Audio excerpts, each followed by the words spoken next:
Welcome to Elevated Sports. I'm Kyle Johnson. My name's James, filling in for Billy Mock. Yet again, he's away on quarantine or something along those lines, and we're still filming in the same area. Quarantine-cation. He's on a quarantine-cation. We're in the office putting in that work. Yeah. So, it is what it is. But we have another exciting topic for this video. This one is, we're talking about some controversial stuff this week. Blake Snell's comments we mentioned in a previous video. In this video, we're going to be talking about a new rule that is being proposed by the NFL, and it is a head coaching minority rule proposal. I guess not just head coaching, it also applies to coordinators and to just office personnel in general. Now, right now as it stands, this is going to be voted on Tuesday, May 19th.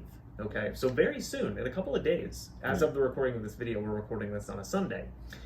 And it's a lot with this proposal, okay? And I have a lot to read, so just bear with me here. So with this proposal, teams could improve their third-round draft picks by at most 16 spots.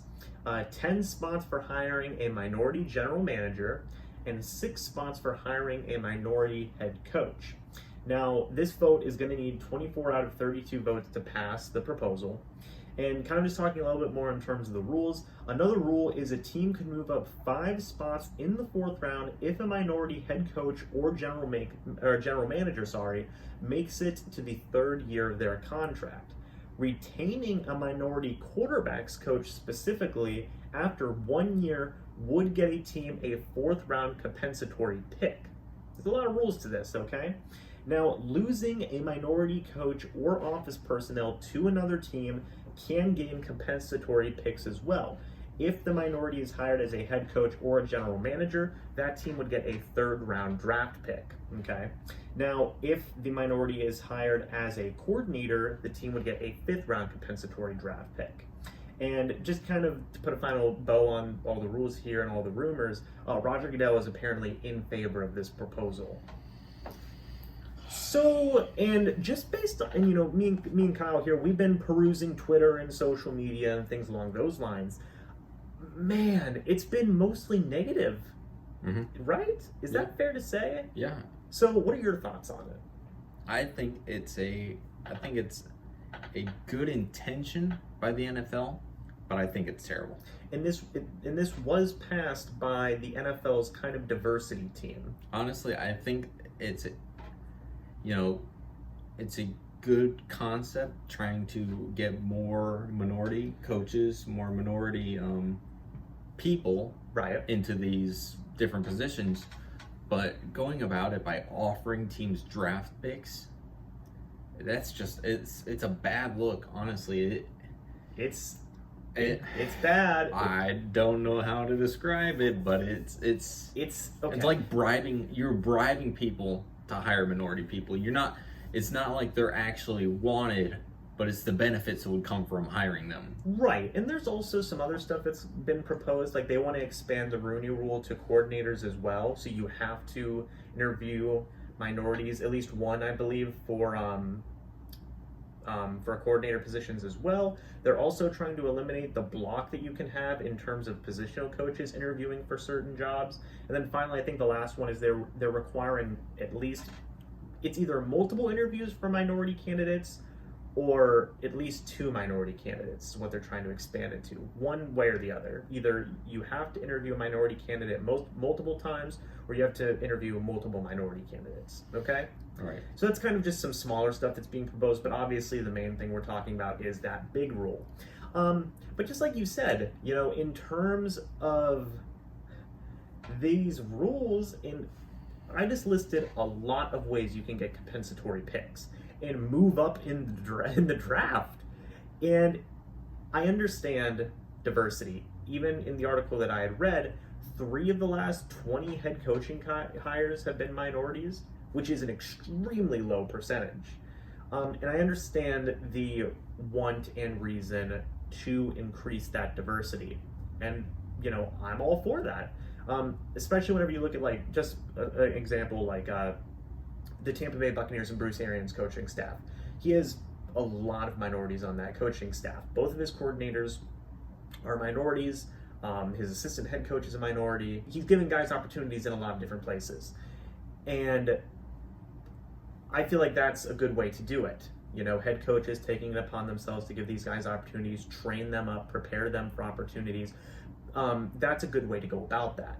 As head coaches taking it upon themselves and saying, hey, these guys are smart. These guys can be head coaches and high-end coordinators in this league. Let's keep on working with them. We've seen other people. Andy Reid does it as well. Bribing teams to hire minority head coaches. First off, it takes away the authenticity of any hires. I know a lot of people were complaining about the Rooney Rule, saying it takes away the authenticity of any of these guys getting interviews. Now you're just going to continue to take away that authenticity of any of them getting hired, because people are going to immediately point and say, well, they're doing it just to get some draft picks, which sounds horrible. It is terrible. Honestly, the fact that we live in a society where any of these rules have to be put in place so that minorities have a chance is sad. That should not be the case at all. It's bad. It's bad, and depending on how this vote goes too, is going to be bad. Right. I am surprised this somehow made it to a vote. Not because obviously minorities don't deserve a chance, but if the owners vote no, it's a bad look. Technically, in a way. Right. And if they vote yes, it's a bad look. They don't win in this scenario. No, it's honestly, it's a bad situation for the owners to be in, because there's really no way of winning this. There's no way of getting around it. Right. You're going to have to make a decision on this one way or the other, and the internet's probably going to explode either way. Because if you vote no, it's saying, oh, you don't want to give them chances. Even if you're getting bribed, you're not going to give them chances. What's wrong with you? Right. But then if they say yes, it's going to say, wow, you're really taking bribes, to hire minorities and stuff like that. So it's really a lose-lose for NFL owners right now. Being real about it, I mean, they kind of deserve this in a way, this kind of lose-lose scenario, because they let it get this far. Yeah. And whether that's intentional or not. Yeah, whether that's intentional or not, they still let this get way, I don't even want to say out of hand. Just give people opportunities. Right. That's all you have to do. This isn't rocket science, right. You know what I mean? If there's a fair interview process, then that should be good enough.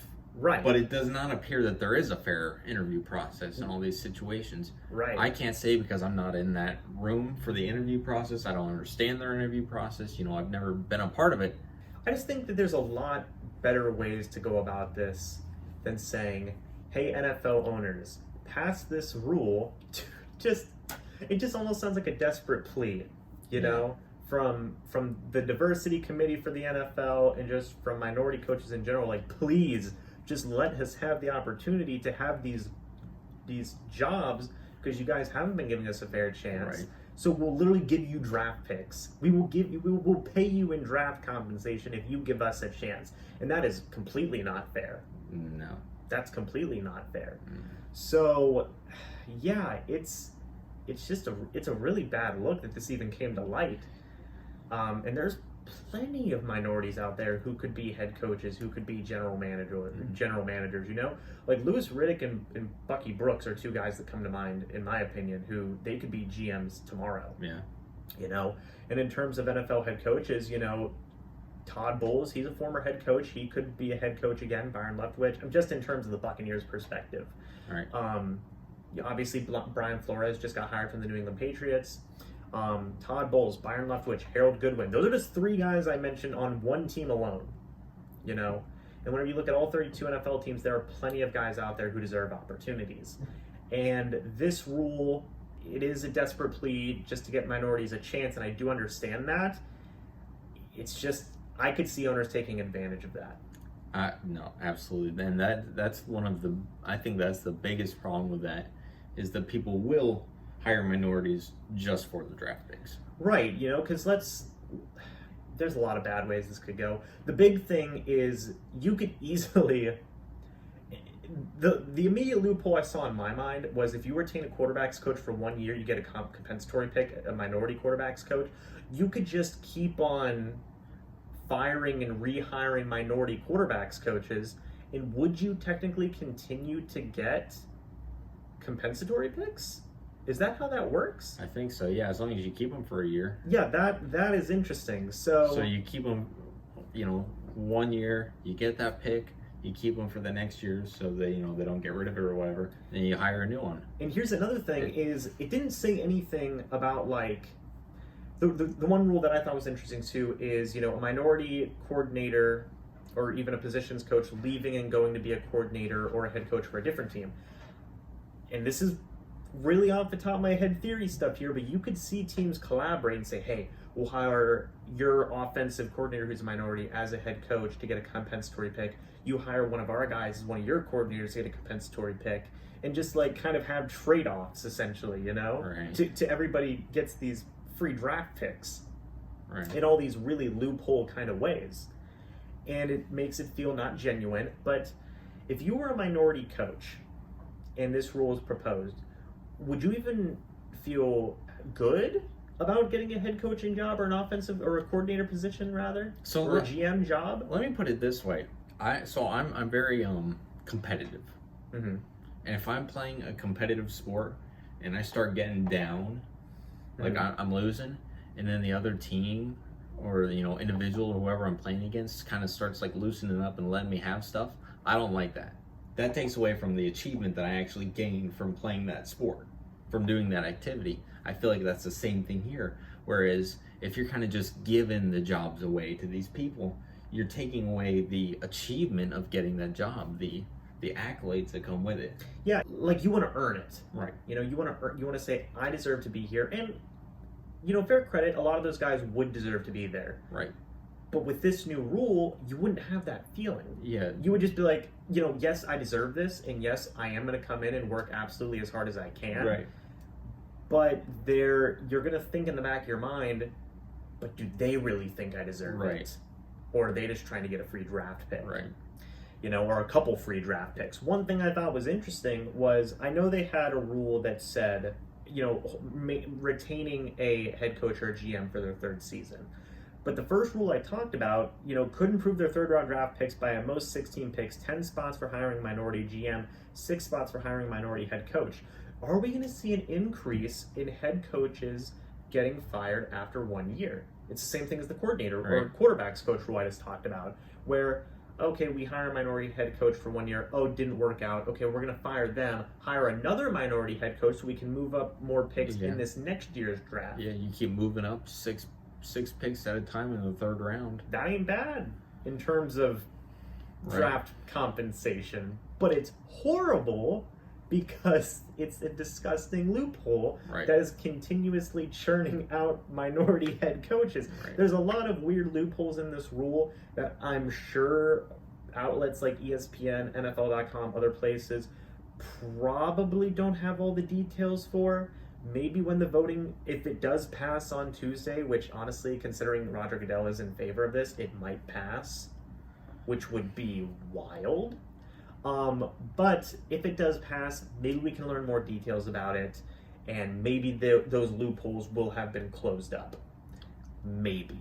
All right. But we're just going to have to wait and see, but right now, it really isn't a good move, in my opinion. It's not good. It's not. It's a bad situation. I understand the intentions from the diversity committee, and I understand that essentially it's a desperate plea that shouldn't need to happen to get minorities more head coaching and general manager and coordinator jobs. It shouldn't have to be this way. It should just be a normal process. Right. We shouldn't have to be paying NFL teams draft picks to hire minorities. They should just be getting hired off of their own merit, and their own, ability. And a lot of these guys do have phenomenal ability to be head coaches and general managers and coordinators. Just right now, the way the NFL is and the society just hasn't happened, which is why a rule like this is even being proposed in the first place. Yeah. Tough break. But guys, let us know what you think about this. Down in the comments section below, are you for this rule? Are you against this rule? What do you think of, two white guys getting their thoughts on this? Let us know what you think about all this down in the comments section below. Would be greatly appreciated. If you're new, go ahead and subscribe, like the video, and leave a comment as always. And we will see you guys in the next video. But until then, as always, guys, see you soon.